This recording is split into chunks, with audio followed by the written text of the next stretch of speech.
बहुत समय पहले उत्तर भारत के एक छोटे से गांव में एक घना जंगल था, जिसे स्थानीय लोग डरावनी घाटी के नाम से जानते थे।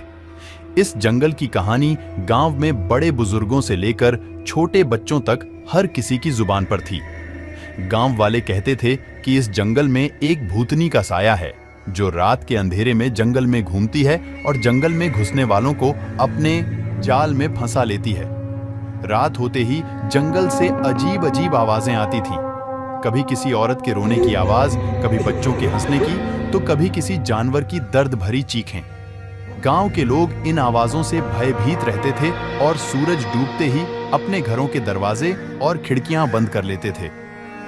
गांव में एक बुजुर्ग महिला, जिसका नाम दादी श्यामली था, कहानियां सुनाती थी कि यह भूतनी एक समय में इस गांव की ही एक लड़की थी। उसका नाम रुक्मिणी था। रुक्मिणी बहुत ही सुंदर और हंसमुख लड़की थी। उसकी शादी गांव के ही एक नौजवान राजेश से तय हुई थी, पर शादी के दिन ही राजेश की अचानक मृत्यु हो गई। इस हादसे ने रुक्मिणी को अंदर से तोड़ दिया। वह अपनी शादी के जोड़े में ही उस जंगल की ओर चली गई और फिर कभी वापस नहीं आई। लोगों का कहना था कि रुक्मिणी की आत्मा उस जंगल में बस गई और अब वह भटकती रहती है। जो भी उस जंगल में जाता है, वह उसे अपने साथ ले जाती है। इसलिए गांव वाले जंगल में जाने से डरते थे और बच्चों को भी वहां जाने से मना करते थे। वर्षों बाद गांव में एक नौजवान लड़का रघु आया। रघु शहर में पढ़ाई कर चुका था और उसे भूत प्रेतों पर यकीन नहीं था। उसने सोचा कि यह सब सिर्फ लोगों की कल्पना है और इसमें कोई सच्चाई नहीं है। एक रात उसने फैसला किया कि वह जंगल में जाकर इस भूतनी की सच्चाई का पता लगाएगा। रघु ने एक रात अपने दोस्त मनीष को भी साथ लिया और दोनों ने टॉर्च, कुछ खाने पीने का सामान और एक कैमरा लेकर जंगल की ओर रुख किया। गांव वालों ने उन्हें रोकने की कोशिश की, पर रघु नहीं माना। वह हिम्मत के साथ जंगल में घुस गया। जंगल में घुसते ही उन्हें एक अजीब सी ठंड महसूस हुई। जैसे जैसे वे आगे बढ़े, जंगल घना और डरावना होता गया। अचानक उन्हें एक जगह पर एक औरत की परछाई दिखाई दी। दोनों दोस्त थोड़े डर गए, लेकिन रघु ने हिम्मत करके आगे बढ़ने का निर्णय लिया। जैसे ही उन्होंने उस परछाई के पास पहुंचने की कोशिश की, वह गायब हो गई। आगे बढ़ते हुए वे एक पुराना टूटा फूटा मंदिर देख पाए। मंदिर के चारों ओर कई पेड़ थे और उनमें से एक पेड़ पर उन्हें किसी का साया नजर आया। रघु ने टॉर्च की रोशनी उस साए पर डाली तो देखा कि वह एक औरत थी। उसकी आंखें लाल थीं और उसके बाल बिखरे हुए थे। रघु ने देखा कि वह औरत रो रही थी और उसकी सिसकियां जंगल में गूंज रही थीं। मनीष ने डर के मारे रघु का हाथ पकड़ा और कहा, चलो यहां से वापस चलें। यह जगह बहुत डरावनी है।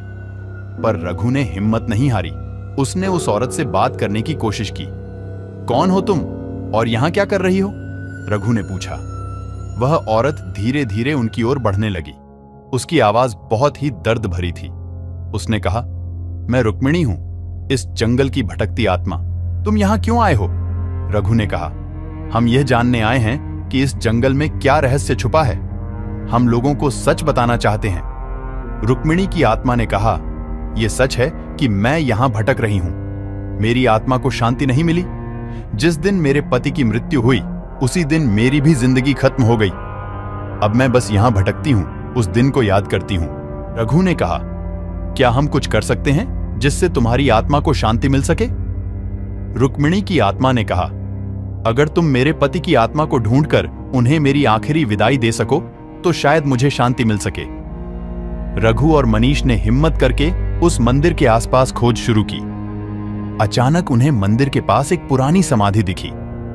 उस समाधि पर राजेश का नाम लिखा था। रघु ने सोचा कि शायद यही वह जगह है जहां रुक्मिणी के पति की आत्मा को शांति मिल सकती है। रघु और मनीष ने मिलकर उस समाधि के पास कुछ पूजा की और रुक्मिणी की आत्मा को विदाई दी।